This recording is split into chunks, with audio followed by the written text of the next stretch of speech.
Hi everybody, welcome to day 2 of our month-long mindfulness challenge. I am really thrilled that you're here. If you have no idea what I'm talking about, then I'm going to leave a link to day 1 so you can take a listen to that video before you listen to this. But for those of you that already listened to day 1, welcome back. I'm excited because today is our first mindfulness activity. So yesterday, the video was just kind of getting the basics down of what you can expect. I talked about the calendar. I talked about how each day of the week has a different component built into it and kind of how to approach it. So today's our first activity, all right?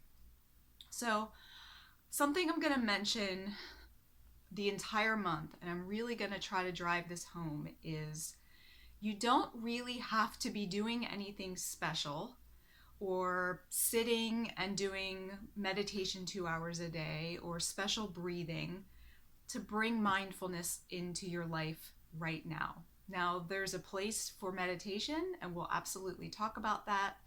I personally meditate daily, and it's brought me a huge amount of benefits in my life, and we'll get to that. But I want to start the first activity talking about something that many of us, most of us do a lot of, and that is driving. So driving in your car. A lot of us spend a lot of time, maybe too much time, in our cars, and we're in a very, very fast-paced society with a lot of demands placed on us. And unfortunately, driving tends to be an activity that many of us do in a manner that's not mindful. So I thought, what a great way to start off the month, something you're already doing, but it gives you an opportunity to think about it a little bit differently. So first of all, we should already be driving mindfully, okay? Because it's the safe thing to do. We should all be completely focused. We should be not distracted by other activities and other things going on. But I'm also realistic, and I've also been extremely guilty of this myself. So I thought it would be a good place to start. So let me describe how you can approach driving today in a way that's going to be kind of dipping your toe into what is mindfulness and what could it do for you. Okay, so if you don't drive, first of all, which is possible, that's okay too. You can use the same principles and choose another activity that you do on a regular basis, but approach it in the same way that I'm going to talk about today.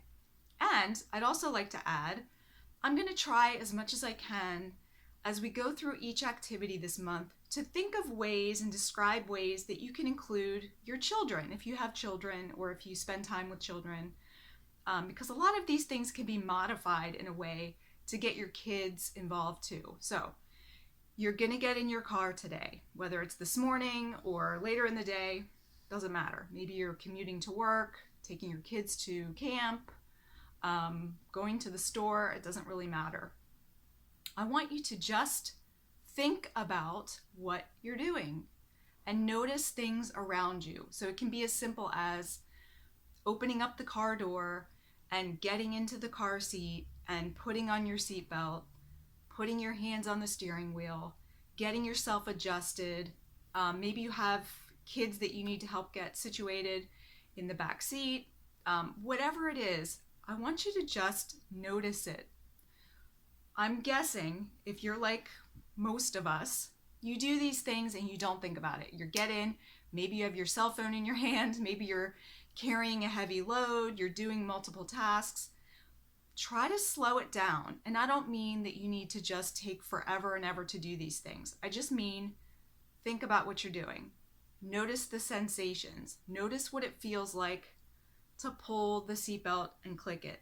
Notice what it feels like when you're sitting in the seat. What is your posture?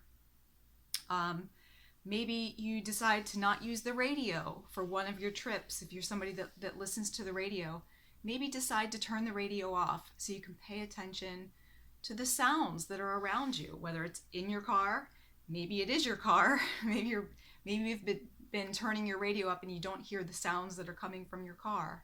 Maybe you can better hear what's going on outside of your car. So kind of tuning in to the things around you. Next, I want you to just visually pay attention to what you see. And again, this might seem very obvious because, of course, if you're driving, you're looking and you're seeing, but it's very possible and um, very typical that we do these things, and we're so used to driving, it's a subconscious, rote kind of activity, and we're usually thinking about something else. We're thinking about all the things that we have to do whenever we get to the place that we're going. We have activities we need to do. I've got dinner to make. I've got a meeting to get to. And to be frank, many people are driving and they're texting and they're listening to they're answering their phones. So this is just another opportunity to think about how can we unplug and be in the moment. And that's certainly going to help us be safer. And I would also say it can be a really good exercise and a good reminder for our own children. My children are grown, but I certainly know that it's a good reminder for children who also may be spending a lot of time looking at screens, having a lot of information fed to them. It's good to give them a break and to say, hey, let's look around. What's going on out there? Instead of always looking at a phone or a tablet or a computer. So it can be another way for the whole family to get involved. Okay, so you're going to pay attention, what's around you. And then actually, for anybody that actually downloaded the calendar that goes along with this challenge and you've read it, you know that I actually wrote for today on the calendar, it says, let someone get in front of you in traffic. And I kind of wrote that slightly to be funny, because you may not actually let somebody in front of you in traffic. However, if the opportunity arises and you normally would have just kind of squeezed somebody out, I'm going to challenge you to just see what happens when you let go a little bit and let the person go in front of you. Is it really going to put you that much behind on your schedule? So the mindfulness part here is you want to be conscious of what you're doing. It's going to be completely normal, 100% normal, that you're going to be driving, you're going to be focusing on what you're doing, you're going to do all the things that I've said, and all of a sudden you're going to realize that you're completely lost in thought. You're right back where you started. It's okay. That's what our brains do. But in that moment, when you realize, oh, I'm lost in my thought, that's where the mindfulness comes in. So we can say to ourselves, okay, and refocus yourself back on to what you're doing, which is driving. Okay, so it's a continual process. It's not that you're erasing your mind of all thoughts, or you're trying to clear your mind of every thought. Those thoughts are going to appear. It's what you do, and it's how you help bring yourself back to the present moment. That's what mindfulness is. So road rage is a big thing. Everybody knows this. It's not uncommon. So this is another opportunity, again, to see, how do I interact with the world around me? Is the way that I'm driving affecting the people around me? So you might want to pay attention to how far or how close you are to the car in front of you. How are you driving in relation to others around you? Just pay attention to it and try not to have any judgment. Just let it be whatever it is, and allow yourself the opportunity to again come back into the present moment. So mindful driving, again, is something we should be doing anyway, so I think it's a good place to start. You don't have to do anything magical. If, again, for some reason you're not driving today, no big deal. Choose any other task that you do every single day and try to do it mindfully, and try to think about and really experience the sensation of whatever it is you're doing. What do you see? What do you hear? What do you feel? Just keep scanning around you to notice those things.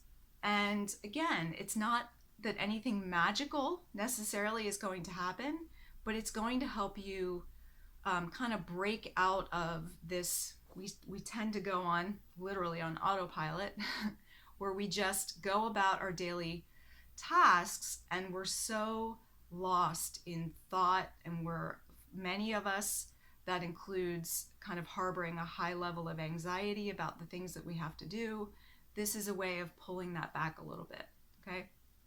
So if you do this activity, if you try some mindful driving, please comment either underneath this video and let me know what was it like for you, what did you experience, or go to the Facebook group and comment there. I would really love to hear what your thoughts are. Is this something you already do? Maybe you think, well, I do this all the time anyway. Or is this something you've never really thought of? If you did it with your kids, let me know what it was like for them. Did they notice anything around them that they haven't noticed before? Make it a game. Please let me know. If you haven't already, please subscribe to my YouTube channel. And if you like this video, please hit the little thumbs up button to let me know. Please consider leaving a comment. For people that participate and like the videos and comment, I'm going to be doing a drawing this Sunday for a free giveaway, and I'll do that every Sunday for the rest of the month. So please participate, and I'll put your name in a hat and I'll pull it out and I'll send the item directly to you. So if you haven't already, download your calendar. And otherwise, I will see you on Saturday for day 3. Okay.